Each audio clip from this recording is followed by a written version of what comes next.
மரத்தில் மட்டும்தான் இன்னைக்கு பறிச்சிருக்கிறோம். பிங்க் கலர் ரொம்ப அழகா இருக்குது. பூ பார்க்கும் போதே சூப்பரா இருக்குல்ல.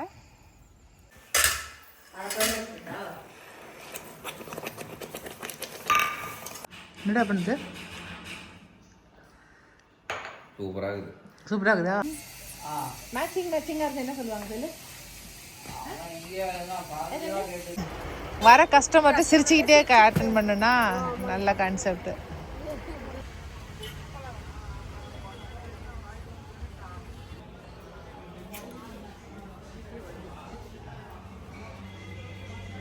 எல்லாருக்கும் வணக்கம். இது நம்ம காக்கை கூட்டம். இன்னைக்கு ஃபர்ஸ்ட் எல்லாருக்கும் கிறிஸ்மஸ் நல்வாழ்த்துக்களை சொல்லிக்கலாம். நம்ம காக்கை கூட்டம் குடும்பத்தார் அனைவருக்கும் மனமார்ந்த கிறிஸ்மஸ் நல்வாழ்த்துக்கள். ஓகே, எனக்கு கிறிஸ்மஸ்க்கு எங்களுக்கு கேக் வந்துருச்சு. உங்களுக்கு எல்லாருக்குமே கேக் வந்திருக்கும்னு நினைக்கிறேன். ஏன்னா கிறிஸ்மஸ்னாலே கேக் தானே. கேக்கு அடுத்தது என்னடா? பிரியாணி. கேக்கும் பிரியாணி தான். உனக்குலாம் ஃப்ரெண்ட்ஸ் இங்க யாரும் கிறிஸ்மஸ் கிறிஸ்டின் ஃப்ரெண்டுங்க இல்லையாடா?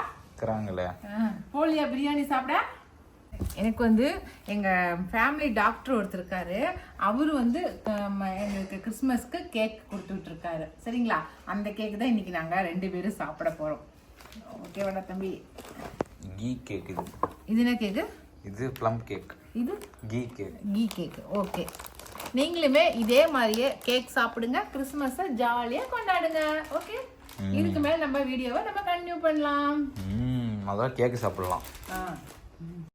இப்போ தான் ஸ்கூல் லீவ் விட்டுட்டாங்க இல்லைங்களா? அதனால விகாஸ் தம்பிக்கு ஒரே ஜாலி தான். இன்றைக்கெலாம் காலையில் 7:30 மணிக்கெலாம் கிரவுண்டுக்கு கிளம்பிட்டாரு விளையாடுறதுக்கு. பசங்கள்லாம் வரேன்னு சொல்லியிருந்தாங்க. அவங்க கூட சேர்ந்து விளையாடுறதுக்கு கிளம்பிட்டாரு. பசங்களாம் வருவாங்கன்னு சொல்கிறான். பசங்களாம் வந்துட்டாங்களான்னு பார்த்துட்டு விட்டுட்டு வா. யாரும் இல்லாமல் விட்டுட்டு வந்துட்டு அப்புறம் அவனுங்களாம் வள்ளின்னா அப்புறம் ஒண்டி அங்கே உட்காந்துருப்பான். சந்தில் இருக்குதியா?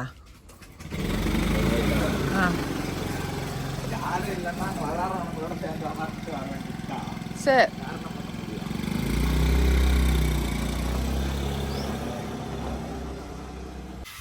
இன்னைக்கு நம்ம தோட்டத்தில் என்ன பறிக்க வந்திருக்கோம் அப்படின்னாக்கா சப்போட்டா பழம். நம்ம தோட்டத்தில் இன்றைய அறுவடை சப்போட்டா. அண்ணா, சப்போட்டா பறிக்கிறதுக்கு ஆரம்பிச்சிடலாமா? எனக்கு முன்னையே பறிச்சுட்டு இருப்பீங்க போலக்குதா? ஆமா,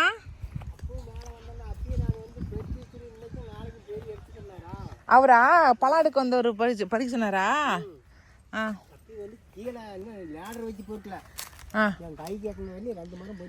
அண்ணா, இந்த கீழாப்புல படர்ந்து இருக்கிறத கொழுக்கும்பு வச்சு தூக்கி விடலாமா? இல்ல கீழே வெட்டி விட்டுறலாமா? ஆமா, ஈஸியா பறிக்கிறதுக்கு ஈஸியா இருக்குதா? இந்த பாரு, இதுல பேர் பெரும்பெருங்காய் இது பண்ணவங்க கைகிட்ட இங்க பாரு, அங்க தானே பாரு. அங்க பாரு.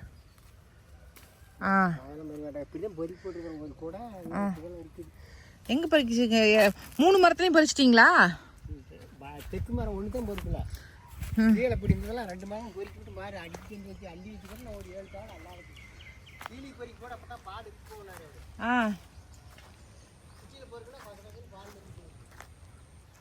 அப்படியே இந்த விளாம்பழத்தையும் பொறுக்கிருங்கண்ணா. அந்த கூடையிலேயே பொறுக்கி போடுங்க, வீட்டுக்கு எடுத்துட்டு போயிடலாம்.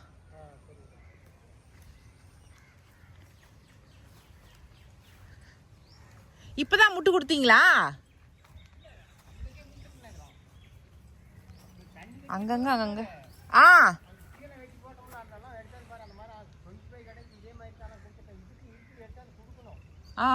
ஆமா, 3 மரத்துக்குமே முட்டு கொடுத்துக்கிறாரு. இதுக்கு இன்னும் கொஞ்சம் கூட வயசரமா கொடுக்கலாங்கண்ணா. தப்பா அந்த நடுமரம் நல்லா உயரமா இருக்குது, முட்டு கொடுத்தது அது நல்லா கொடுத்துருக்குதுங்க. இது இன்னும் இறக்கமாவே இருக்குது. அத்தான் கோல் இன்னும் கொஞ்சம் வளர்த்தியாக வச்சு கொடுக்கணும், முட்டு கொடுக்கணும். ரொம்ப இறக்கமாக இருக்குது. இது காய் கொஞ்சம் கொஞ்சம் பறித்து போட்டிருக்கிறாரு. ஒரே நாளெல்லாம் பறிக்க முடியாதுங்க. ஏன்னா 1 2 3 இன்னும் 4 சப்போட்டா மரம் இருக்குது. அந்த முன்னாடி 1 5 சப்போட்டா மரம் இருக்குது. ஒரு நாளைக்கு ஒரு 2 சப்போட்டா மரத்தில் ஃபுல்லாக பறிக்கலாம். இங்கே அங்கங்கே விட்ட விட்டையே பொறுக்கி வச்சுருக்கிறாரு. டோட்டலாக பறிச்சுட்டு நாங்கள் காட்டுறோம் எவ்வளோ பறிச்சிருக்கேன்னு. இருக்கிறது எல்லாத்தையும் பறிச்சு போடுறீ? இது பறித்து காய் வச்சு எடுத்து வச்சுட்டோமா எண்ணெய் காய்ச்சறதுக்கு யூஸ் ஆகும். ரெண்டாவது ஆவி பிடிக்கிறோம்ல அதுக்கு யூஸ் ஆகும். நம்ம வந்து தண்ணியில் கொதிக்கும் போது அதில் போட்டு காய்ச்சி டீ காய்ச்சல் டீ குடிக்கிறோம்ல அதுக்கு போட்டு குடிக்கலாம். எவ்வளோக்கு யூஸ் ஆகுது, போட்டு எடுத்து வச்சுக்கலாம். விடு இந்த ட்ரிப்பு எவ்வளோ வேஸ்ட்டாக தானே போகுது, இல்லை எடுத்து இது பண்ணி வச்சிரு. ஒரு 2 மரத்தில் மட்டும்தான் இன்றைக்கி பறிச்சிருக்கிறோம். ஏன்னா எல்லாமே ஒட்டுக்காக பறிச்சுக்கொண்டே கொடுத்தோமாக்கா அவங்க கடைக்காரங்களும் விற்க முடியாது இல்லைங்களா. அதனால நாங்கள் வந்து ஒரு 2 மரத்தில் இன்றைக்கி பறிச்சாச்சு. மீதி 3 மரத்தில் அப்படியே 2 நாள் கழித்து பறிச்சிக்கலாம் அப்படின்ட்டு எல்லாத்தையும் கொண்டு வந்து வச்சாச்சு. நீ நாளைக்கு பழக்கடைக்காரை கூப்பிட்டு வச்சிடலாம், கொடுத்துடலாம். ஆனால் இந்த கவருங்களை எடுங்க, இந்த பழங்களை ஆளுக்கு கொஞ்சமாக போட்டு கொடுத்துடலாம். இது இப்போ சாப்பிட்ற மாதிரி இருக்குது, இன்றைக்கி நாளைக்குள்ள சாப்பிட்றலாம். எடுக்கலக்கா சப்போட்டாவை எல்லாத்தையும் வெயிட் போட்டாச்சு. ஒரு 32 கிலோ இருக்குது. அதனால் வந்து 2 கிலோ மைனஸ் பண்ணியாச்சு. 30 கிலோ அப்படியே கொண்டு போய் சாலிடாக கொண்டு போய் கடையில் கொடுத்துடலான்னு. இது கிலோ என்ன ரேட்டுக்கு எடுத்துக்கிறாங்கன்னு தெரியல, கடையில் கொண்டு போய் கொடுத்தா தான் தெரியும். இப்போ கொண்டு போய் கடையில் கொடுத்துட்டு என்ன ரேட்டுன்னு கேட்டு வர போகிறோம். அப்படி நம்ம ஐயனார் பண்டமாட்டு முறையா இதை கொடுத்துட்டு ஏதாவது வேணுங்கிறத நாம் வாங்கிக்கிறது அவங்க கடையில். பெரிய வெங்காயம் சின்ன வெங்காயம் மட்டும் வாங்கிக்குவேன், மற்றதெல்லாம் நம்ம தோட்டத்திலே எடுத்துக்குவேன். அதனால் வேறு ஏதாவது தேவைன்னா அந்த கடையில் எடுத்துக்கிறது. ரொம்ப நாள் ஆச்சு இந்த டிசம்பர் பூ வச்சு. பூ எப்பவுமே வைக்கவே மாட்டேன். இன்னைக்கு சேலம் போகலான்ட்டு இருக்காங்களா, அதனால டிசம்பர் பூ பறித்து வைக்கணும்னு ஆசை வந்துருச்சு. அதனால இன்னைக்கு டிசம்பர் பூ கொஞ்சம் பறிக்கலாம். அதுக்குள்ள ஃபோன் பண்றாங்க. ஏண்டா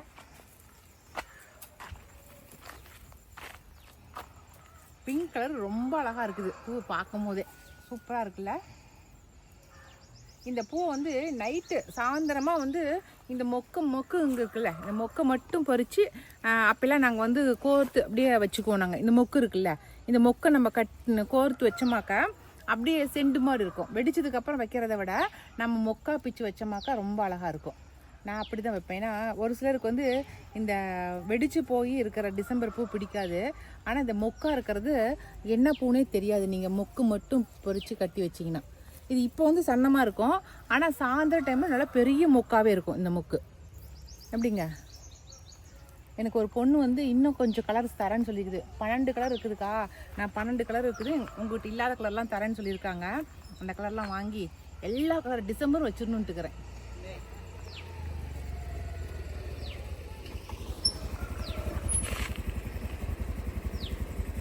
பூ பறிக்க போகிறோம்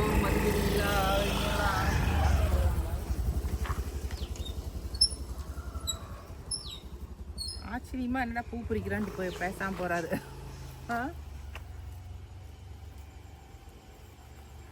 எல்லா பூவும் பறிச்சுட்டு காட்டுறேன்.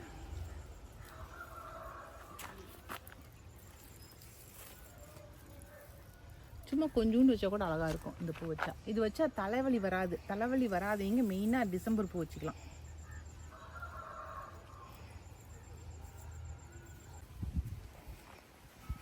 அடுத்ததா நம்ம பன்னீர் ரோஸ். ரோஸ் பார்த்தீங்களா எவ்வளோ பெரிய செடியாக வந்து எவ்வளோ பூ பூக்குதுன்னு என் கண்ணே பற்றும் பழக்குது. இன்னைக்கு இந்த செடிக்கு நானே திஷ்டி சுற்றி போட்டுக்க போகிறேன். எப்படி? அப்புறம் அடுத்ததான் வந்து நம்ம வச்ச அந்த கீரை செடி எல்லாமே நல்லா பளிச்சுன்னு எந்திரிச்சு நின்றுச்சு. பத்தியாடா துளுத்துருன்னு நினைக்கிறேன். ஏண்டா? ஆமாண்டா, தும்பையும் நல்லா தளத்தலன்னு இருக்குது. அந்த இதுங்களுமே பண்ணைக்கீரையுமே நல்லா தளத்தலன்னு தான் இருக்குது. அதனால எனக்கு தெரிஞ்சு பொழைச்சிக்குன்னு தான் நினைக்கிறேன். நான் நிறைய பேர் விதை வாங்கிட்டு வந்து போடுங்கன்னு சொல்லி சொன்னீங்க. விதை வாங்கி அதை போட்டு அது முளைச்சி வந்து அதெல்லாம் லேட்டு. இது மாதிரி வச்சுட்டோம். இப்போ துளிர் விட்டா டபக்குன்னு பிடிச்சி கிள்ளி கடைஞ்சி போடலாம். நமக்குலாம் ஃபாஸ்ட்டாக நடக்கணும் எந்த வேலையும். அதனால டக்குன்னு வச்சோம். இப்போ நல்லா தளத்தலன்னு இருக்குது. எனக்கு தெரிஞ்சு எல்லாமே பொழைச்சிக்கிச்சு. கோபுரம் தாங்கி கூட தளத்தலன்னு இருக்குதுங்க. சூப்பராக இருக்குது. ஆனால் குடுமுட்டி தலை எங்கடா போச்சு? அதுதாண்டா கொஞ்சம் சொங்கி போய்க்குது, அதுதாண்டா வாடி போய்க்குது. அதனுடைய விதை தாண்டா எடுத்துன்னு போடணும் பாரு. அதுதான் நல்லா வாடி போய்க்குது. பார்க்கலாம் அதுவும் என்ன பண்ணுது அப்படின்னு. சரி, நம்ம வந்த வேலையை பார்க்கலாம். இப்போ நம்ம பூக்களை பறித்து கொள்ளலாம். நல்லா பூத்துருக்குதுடா, அழகு அழகு. இன்னைக்கெல்லாம் ரோஸ் மில்க் செஞ்சிட போகிறேன். Rose milk essence. எப்படி இதே மாதிரி தான் நான் கல்யாணம் பண்ணிட்டு வந்தப்போ எங்கள் மாமியார் வீட்டில் 2 செடி வச்சுருந்தாங்க. இதே மாதிரியே இவ்வளோ பெரிய செடியில் இவ்வளோ பெரிய செடி 2 செடி வச்சுருந்தாங்க. அப்போலாம் கிராமத்து சைடில் தான் இந்த பூச்செடி இருக்கும், எல்லார் வீட்டுக்குள்ளேயும் இருக்காது. இப்போ தான் எல்லோரும் வச்சுருக்காங்க. நல்லா ஒரு தொட்டி மாதிரி கட்டி அதுக்குள்ளே வச்சுருந்தாங்க. நல்லா பெரிய செடியாக அப்படி இருக்கும். டெய்லியும் பூ பறிச்சுட்டு வந்து தருவாங்க தலைக்கு வச்சுக்க சொல்லி.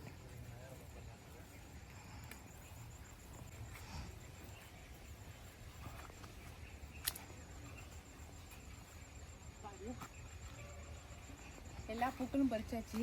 இன்னைக்கு என்னமா பிங்க் டே போல் இருக்குதுங்க. நான் பறித்த பூ 2மே பிங்க் கலர் பூவாகவே இருக்குது பாருங்களேன். டிசம்பர் பூவும் பிங்க் கலர் பூவு, அதே மாதிரி ரோஸும் பிங்க் கலர் ரோஸு, 2மே பட் ரோஸ் கலர் என்ன இல்லை பேபி பிங்க்கு, 2மே ரொம்ப அழகாக இருக்குது. அதனால் இன்றைக்கி பறிச்சாச்சு பூக்கள் ஃபுல்லாகவே பறிச்சுட்டேன். எடுத்துகிட்டு போகலாம் வீட்டுக்கு.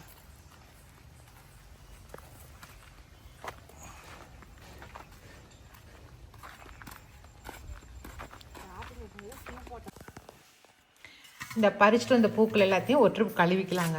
கழுவிட்டு அதுக்கப்புறம் இது கூட கொஞ்சோண்டு பீட்ரூட் போட்டு கலந்து 2ஐயும் அரைச்சிக்கலாம். சரிங்களா?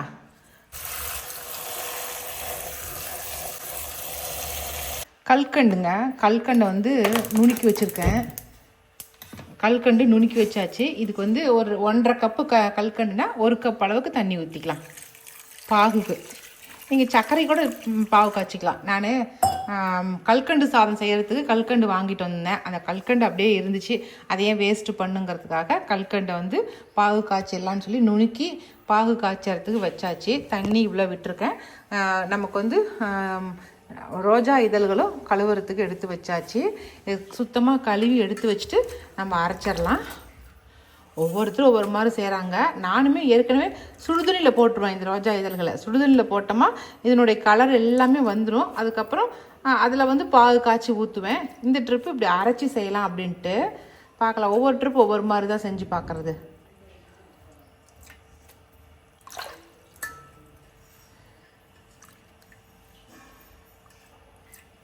அவ்வளோதாங்க, பூவும் சுத்தம் பண்ணியாச்சு.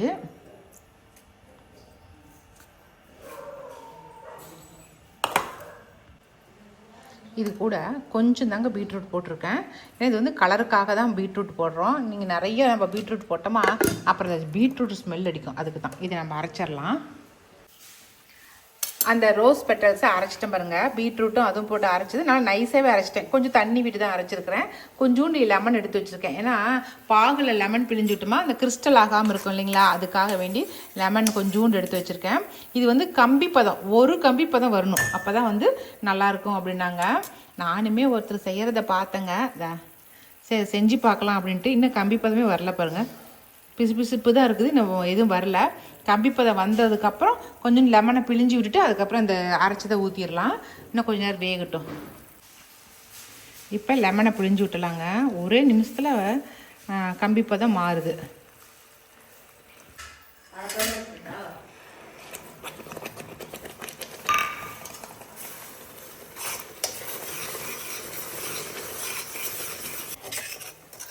அவ்வளோதாங்க. இப்போ லெமன் கொஞ்சமாக பிழிஞ்சு விட்டாச்சு. அதுக்கப்புறம் நம்ம அரைச்சதையும் ஊற்றியாச்சு. பாருங்கள் சூப்பராக வந்துருச்சு. இந்த பதம் மட்டும் கம்பி பதம் கரெக்டாக பார்த்துக்குங்க. நான் ஒரு செகண்ட் போய் விகாசை பார்த்துட்டு வந்து அதுக்குள்ளார வந்து கொஞ்சம் ஜாஸ்தியாக கம்பி பதம் வந்துருச்சு. இப்போ இது ஒரு கொதி வந்துச்சுன்னா போதுங்க. நல்லா நுரைச்சிக்கிட்டு வருது பாருங்கள். இது மாதிரி வரணும். லெமன் நிறையா இது ஊற்றிடாதீங்க, அப்புறம் பால் வந்து திரிஞ்சு போயிடும். அதனால் லெமன் கொஞ்சம் தான் ஊற்றணும். சும்மா இந்த பாகு வந்து கிறிஸ்டல் ஆகாமல் இருக்கிறதுக்கு தான் நம்ம லெமனை பிழிஞ்சு விடுறோம். சரிங்களா? அவ்வளோதாங்க. இப்போ நம்ம அடுப்பை ஆஃப் பண்ணிடலாம். இந்தளவுக்கு நுரைச்சிட்டு வந்துருச்சு. நம்ம அடுப்பை ஆஃப் பண்ணிடலாம். இப்போ நம்ம வடிகட்டிக்கலாம். அதை மேலே இருக்கிறத ப்ரெட்டில் தடவி கொடுத்துடலாம். போதும், அப்படி வச்சிரு. அப்படி வை, இதில் வச்சிட்றேன், எடுத்து வச்சுக்கிறேன். இது ஆறணும், ஆறட்டும். சுடுபாலில் கூட போடலாம், ஒன்றுமே பிரச்சனை இல்லை. இது பால் ஊற்றி கலந்து காட்டுறேன். ஒரு 2 டம்ளர் பால் எடுத்து வச்சுருக்கேன். இதில் வந்து நம்ம ரோஸ் மில்க்கு இப்போ கலக்கி பார்க்கலாம்.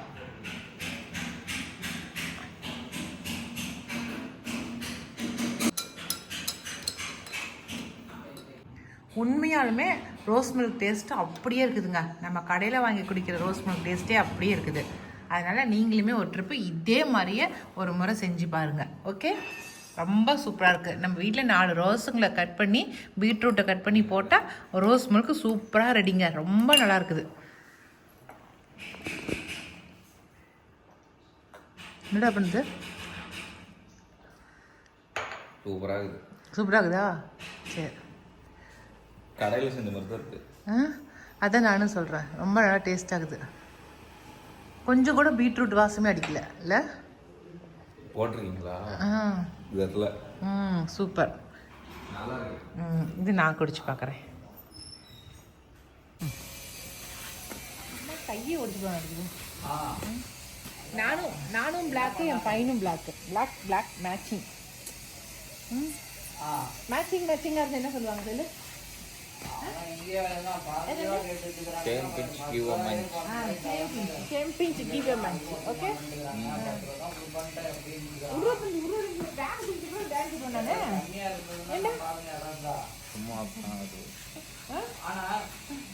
இப்போ நாங்கள் எங்கே கிளம்பியிருக்கோம்னாக்கா, நாங்கள் சேலம் போகலான்னு சொல்லி கிளம்பியிருக்கோம். பை நிறக்க துணி எடுத்துக்கிட்டேன் ப்ளவுஸ் எடுக்கிறதுக்கு. அதனால் சேலம் போயிட்டு நம்ம ஊர்வசியில் போய் ப்ளவுஸ்லாம் எடுத்துக்கிட்டு அப்படியே போய் தைக்க கொடுத்துட்டு வந்துடலாம். ஓகே, ஏன்னா அடுத்த மாதம் ஒரு 2 கல்யாணத்துக்கு போக வேண்டியது இருக்குது. அதுக்காக வேண்டி இப்போ ப்ளவுஸ் தைக்க கொடுக்க போகிறேன். ஓகே, எங்கள் வீட்டுக்காரருக்காக வெயிட்டிங். ஃபோன் பேசிகிட்டு இருக்காரு. சேலத்துக்கு அதான் இதான்னு சொல்லி நாங்கள் கிளம்புறதுக்கே 4 மணிக்கு மேலே ஆயிடுச்சுங்க. அதுக்கப்புறம் தான் கிளம்பி போனோம். ஏன்னா எங்கள் வீட்டுக்காரர் ஃபோன் பேசினார் ரொம்ப நேரம் பேசிகிட்டே இருந்தார். ஆனால் அங்கே போனாக்கா ஒரே டிராஃபிக் ஜாமுங்க. அந்த 12 கேட்டில் அவ்வளோ கூட்டம் இருந்துச்சு. முன்னால் தான் நான் உட்காருவேன்னு சொல்லி அடம் பிடிச்சி என் பையன் முன்னாடி உட்காந்தான். ஆனால் முன்னாடி உட்காந்துட்டு என்ன வேலை பண்ணுறான் பாருங்களேன், சொட்டாம் போட்டுக்கிட்டே வரான். இங்கேருந்து சேலம் போகிற வரைக்குமே சொட்டாம் போட்டாங்க. எங்கள் அப்பா திட்டினார், ஏன்டா முன்னாடி உட்காந்துட்டு இருக்கடா தூங்குற அப்படின்னு சொல்லிட்டு. எங்கள் அப்பா சொன்னதுக்கு அப்புறம் தான் எந்திரிச்சிக்கிட்டு நீங்கள் உட்காந்தா தூங்க மாட்டிங்களா அப்படின்னு சொல்லிட்டு பெரிய பில்டப்லாம் விட்டாரு. எனக்கு தெரிஞ்சு கிறிஸ்மஸ்க்கு லீவ் விட்டுட்டாங்க இல்லைங்களா, அதனால தான் எல்லோரும் கிளம்பிட்டாங்க வெளியில் போகிறதுக்கு. அதனால தான் 12 கேட்டில் ஃபுல்லாக கூட்டம்னு நினைக்கிறேன். நேராக நாங்கள் பழைய பஸ் ஸ்டாண்டுக்கு தாங்க போனோம். நம்ம ஃபஸ்ட்டு அகலகரத்தில் இருக்கிற ஊர்வசியில் போய் ப்ளவுஸ் எடுத்துகிட்டு வந்துடலாம் அப்படின்ட்டு தான் போனோம்.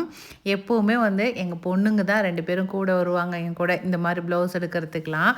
ஆனால் இப்போ என் பையன் என் கூட வரான். எனக்கு அதுவே ரொம்ப சந்தோஷமாக இருந்துச்சு.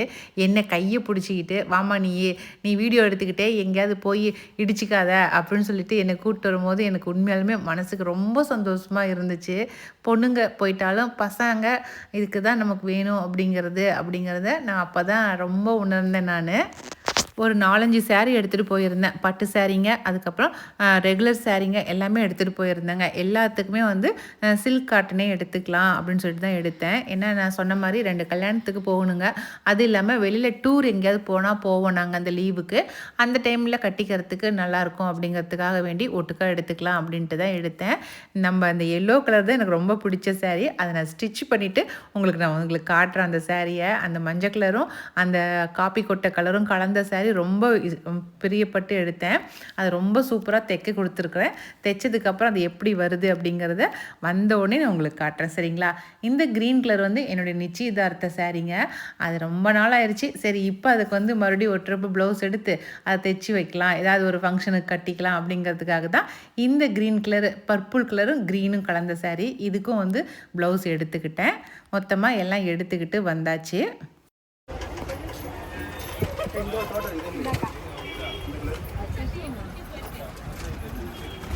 சூப்பர். டக்குன்னு எடுத்து கொடுத்துட்டேன். டக்குன்னு எடுத்து கொடுத்துட்டேன். ரொம்ப ஈஸியாக எல்லாத்தையும் எடுத்து பேக்காக போட்டு கொடுத்துட்டேன். அங்கே ரெடிமேட் ப்ளவுஸுங்க ரொம்ப அழகாக இருந்துச்சுங்க. சிம்பிளாக இருந்தாலும் ரொம்ப அழகாக இருந்துச்சு. கை கொஞ்சம் நீட்டமாகவே வச்சு ரொம்ப நல்லா இருந்துச்சு. அங்கே கொஞ்சம் டைம் கிடச்சிருந்தா நான் அதையும் எடுத்துகிட்டு வந்திருப்பேன். பாவம் விகாஸ் தம்பி வெளியில் உட்காந்து வெயிட் பண்ணிகிட்டு இருந்தான். இவங்க அப்பா தான் அப்படி வெயிட் பண்ணுவார். ஆனால் என் பையன் வெயிட் பண்ணிகிட்டு இருந்தான். எனக்கு உண்மையாலுமே என் பையன் எனக்காக கூடயே எனக்காக வெயிட் பண்ணி என்னை கூட்டிகிட்டு வந்தது அவ்வளோ ஒரு சந்தோஷத்தை கொடுத்துச்சுங்க எனக்கு.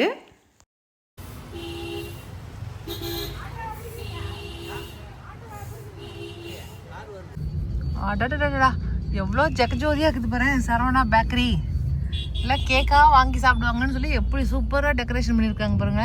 கிறிஸ்மஸுக்கும் நியூ இயருக்கு மட்டும் தான் கேக்கு வியாபாரமே. அதனால தான் பாருங்கள் எவ்வளோ சூப்பராக இருக்குதுன்னு. அது அவங்க டெக்கரேஷன் பண்ணிக்கிறதுக்கு தகுந்தபடி கூட்டமும் அலம் மோதுது. அப்படியே உள்ள ஜிகு ஜிகு ஜிகு ஜிகு ஜிகு ஜிகு ஜிகுன்னு இருக்குது. இதில் போய் கேக் வாங்குறானா விக்காஸ். ஏண்டா கேக் வாங்க போறியா விக்காஸ்? இப்போ போனீங்கன்னா 1 மணி நேரம் ஆயிரும் நீ வெளில வரதுக்கு. எப்படிடா விக்காஸ்? 1 மணி நேரம் சாலிடா. கூட்டம் இருக்கு அவங்க போட்டு கொடுத்துக்கிட்டே இருப்பாங்க. இப்போ கூட்டத்தை பார்த்துட்டு நிறைய பேர் இருப்பாங்கங்கிறியா? ஆமாண்டா, சூப்பர். இந்த மியா தனிஷ்க்கு ஒரு ட்ரிப் வரணும்னு நினச்சிட்டு இருந்தேன். ஆனால் இப்போ விற்கிற விலைவாசி பார்த்தா பேரை மட்டும்தான் படிச்சுக்கணும் போல இருக்குது.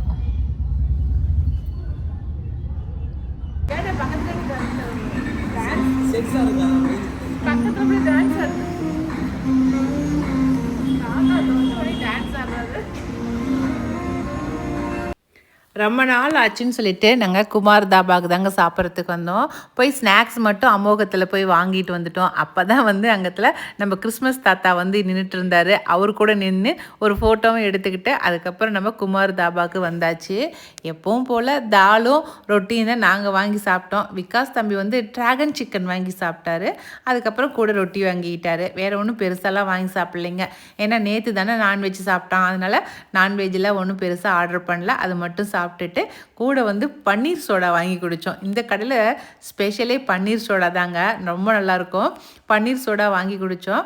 ஆனால் ஆக்சுவலாக வந்து நான்வெஜ் சாப்பிட்டுட்டு ஜில்லுன்னு எதுவுமே சாப்பிடக்கூடாது. நான்வெஜ் சாப்பிட்டதுக்கு அப்புறமேட்டு நம்ம சூடாக தான் நம்ம வந்து தண்ணி குடிக்கணும்னு சொல்லுவாங்க. அப்போ தான் நம்ம சாப்பிட்டது எதுவுமே குடலில் எதுவும் ஒட்டாமல் அப்படியே சீக்கிரமாக ஜீரணம் ஆகும் அப்படின்னு சொல்லுவாங்க. அது என்னமோ ஹோட்டலுக்கெலாம் போனால் ஜில்லுன்னு சோடா வாங்கி குடிச்சே பழக்கிட்டோமா நம்ம. அதனாலவே வந்து என்னைக்காவது ஒரு நாள் தானே குடிக்கிறோம் அப்படின்னு சொல்லிட்டு சோடா வாங்கி குடித்தாச்சு.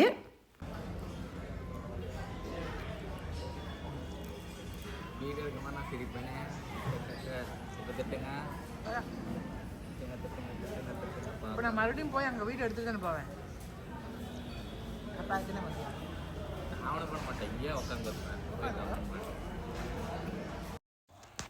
அவ்வளோதாங்க, இன்றைக்கி வீடியோ இதோட முடிஞ்சிருச்சுங்க. இந்த வீடியோ உங்களுக்கு நிச்சயமாக பிடிச்சிருக்குன்னு நான் நினைக்கிறேன். அப்படி உங்களுக்கு பிடிச்சிருந்துச்சுனாக்கா லைக் பண்ணுங்கள். மறக்காமல் நம்ம காக்கை கூட்டத்துக்கு சப்ஸ்கிரைப் பண்ணிடுங்க. இனி அடுத்த ஒரு புது வீடியோவில் நம்ம மறுபடியும் சந்திக்கலாம். எல்லாருக்கும் இனிய கிறிஸ்மஸ் நல்வாழ்த்துக்கள். குமார் தாபாவில் தாங்க பார்த்தேன் இந்த செடியை. மரமாட்டம் வளர்த்திருக்காங்க, நடுகாண்டு தான் வச்சு வளர்த்திருக்காங்க. இந்த பூவே ரொம்ப வித்தியாசமாக இருந்துச்சு, கலராக இருந்துச்சு. பூவு பிங்க்கும் ஒயிட்டும் கலந்த மாதிரி கலராக இருந்துச்சு. பூவே ரொம்ப வித்தியாசமாக இருந்துச்சு. இது என்ன மரம்னு எனக்கு தெரியல. நானும் க்ளோஸ்அப் பண்ணி கூட பார்த்தேன், எனக்கு எதுவுமே தெரியல. உங்களுக்கு யாருக்காவது தெரிஞ்சுனாக்கா கட்டாயமாக சொல்லுங்கள் இது என்ன மரம் அப்படிங்கிறத. இது வந்து குமார் தாபாவில் நடுகாண்டை வச்சுருக்காங்க இந்த மரத்தை.